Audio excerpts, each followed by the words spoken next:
আত্রায়ে স্বাধীনতা জাতীয় দিবস উদযাপন ও বীর মুক্তিযোদ্ধা ও যুদ্ধাহত শহীদ বীর মুক্তিযোদ্ধা পরিবারকে সংবর্ধনা এবং আলোচনা সভা অনুষ্ঠান। কমল হোসেন, আত্রাই উপজেলা প্রতিনিধি। নওগাঁর আত্রাই উপজেলা যথাযোগ্য মর্যাদায় মহান স্বাধীনতা ও জাতীয় দিবস উদযাপন করা হয়েছে। স্বাধীনতা দিবস উপলক্ষে আজ ২৬শে মার্চ সকাল ১১টায় আত্রাই উপজেলা পরিষদ অডিটোরিয়াম হলে বীর মুক্তিযোদ্ধা ও যুদ্ধাহত শহীদ বীর মুক্তিযোদ্ধা পরিবারকে ফুল দিয়ে যথাযোগ্য সম্মানের সাথে মাননীয় এমপি মহোদয় ও উপজেলা কর্মকর্তা সংবর্ধনা প্রদান করেন।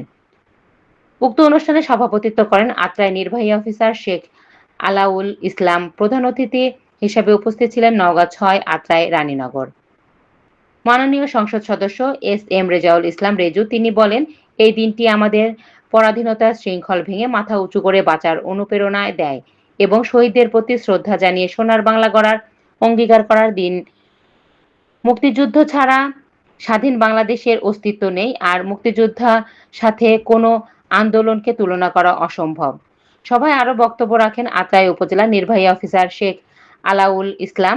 আরও বক্তব্য রাখেন আত্রাই উপজেলা মুক্তিযোদ্ধা commander Abdul Mannan, Atrai officers incharge Abdul Karim, কৃষি কর্মকর্তা কৃষিবিদ